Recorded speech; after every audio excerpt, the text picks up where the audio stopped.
So the way we're approaching this, nobody else has costumes, nobody else can come up. We'll start out with just a few brief overview remarks, primarily about safety, some of the different issues that come up in performance. I'm going to have these three basically try to approach you guys, act aggressively, and I want to get your feedback on what works, what doesn't, and we'll try to work sort of as a group and come up with what actually makes some of the more demonic, dark performances actually work. The focus of this is on sort of Halloween-style performances, so that would be things like in haunted houses, so forth, as well as, if you've got one of these sort of darker characters, what you might do out in the public area. So some of the things about the rules, that sort of thing, they can be relaxed a little bit in the con setting, but not so much when you're dealing with the general public. So the one thing I'm going to start out is a little bit of safety. As we were coming in and as we were out there, I was coming up to a lot of people and getting real close on approach. Now, the one thing you've got to remember when you're doing all of these is that you're acting an aggressor. If you're doing it right, setting off instincts in people that they won't set off that are not the same instincts that the friendly characters set off. A little bit of fear, a little bit of flight or fight reaction. You will occasionally get that person that pulls the punch. And you've got to be watching for that. You've got to have your vision always attuned, kind of scanning a little bit. So if you come up on somebody and you start to see them react in a way that looks like they're, even if they don't realize it, they might actually get a little bit more aggressive, take that step back.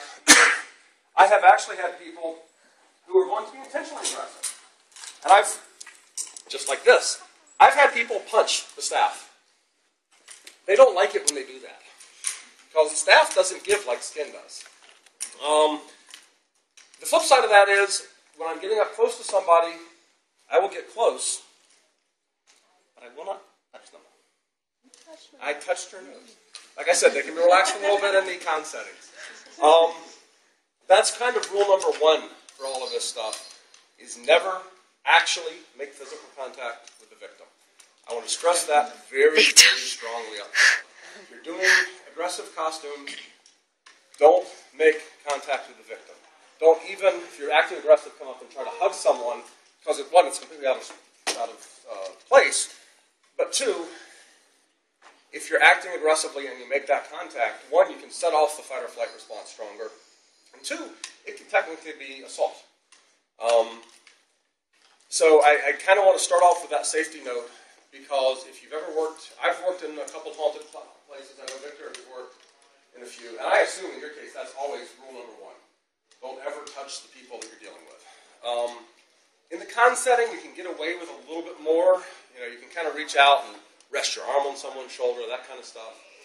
But like the moment you step out into the front lobby, out the front door, where you've got non-con attendees, or even more so when you're dealing with a Halloween haunted house type setting, absolutely. I stress that, almost overkill, because you get people that get in trouble that way. You get people that throw punches because they've been touched. You get people that kind of freak out if they've been touched. And that's a great way to no longer be invited to the place.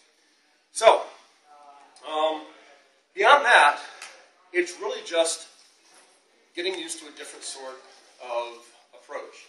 Now, it's interesting. We've got three very different approaches here. Victor's and mine are probably fairly close.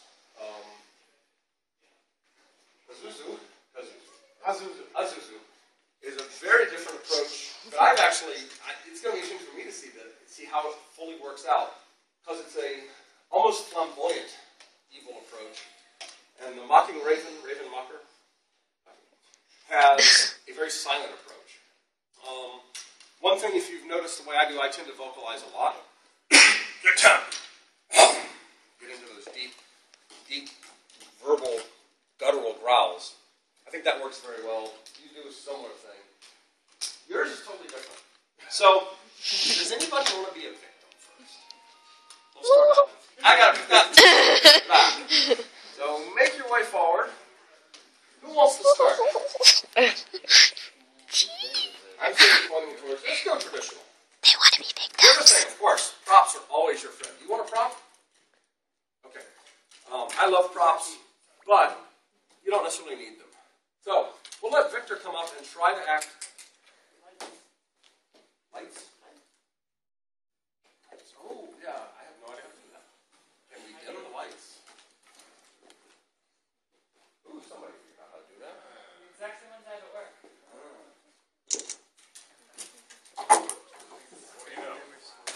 And on the other side. So, Victor and Kitty, my little kitty.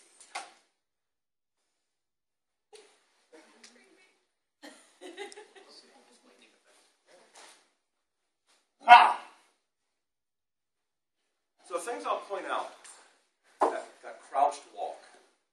You know, you don't, if you walk like this, you're human. You get down like he did. Get that. And if you notice, come back, Victor, and do the approach again. I'm going to point something else out. Let's go all the way. Oh.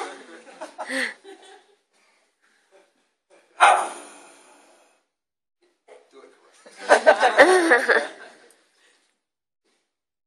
So as he's approaching in, you'll notice all of a sudden, slow down and make a lunge forward. You can get them, and it's great. You can have this stuff work out where you're completely visible, and they're staring at you. And the thing is, as long as you do something they're not expecting, or you have a second person who has her, I've got her attention, he sneaks up behind her. As soon as you just going in, dart forward. Ignore the first person. The key thing here is you can be completely visible. And you're doing things that aren't exactly what they expect, aren't exactly predicted. Yeah, you go forward. I like the way you approach these things. Okay. No, the way you normally do it. Take your normal persona. Hello, my friend. I see you there. You look very good today. I like that. Very delicious even. Yes. Turn around for me. Oh, very good. Very good. Are you? No, maybe not. So delicious. We'll see. I'm Pazuzu, patron demon of furries. Are you furry? Any chance? Only a quarter. What a furry? Well, I can't tell if he's saying fairies or furries. Furries, my friend, furries. You know, no furries. Still can't. There are so many furries here. They are everywhere. That's true for them. Yeah, I come to AnthroCon to find them for my endless army of the undead. And you want to join? Absolutely. Oh, there you go then. Okay. Hi. Go for it. Come on then. Come at me, bro. The thing that works really well here is you've always got, if you're like in a haunted house scenario, long areas where people have to line up. Now, if you're doing the approach where you're just trying to startle them and scare them, you know, so I'm coming up to you, I'm startling you, I'm scaring you, you're watching the whole thing. So I go to you, and you know exactly what I'm going to do, and okay, maybe I can shift it off on 5 or 6 things, but there's 50 people in here, and I'm going up to you, going up to you, skipping a few, going up to you, and eventually the people back there know exactly what I'm going to do, because I've run out of different ways to approach things. So something like this, you can be entertaining completely with having people know exactly what's coming. It's a different type of entertainment, but I think it fits extremely well in that sort of... It's not necessarily scary, but it is interactive. Yeah. And that's the key thing, is interacting. Now, I want to see the raven.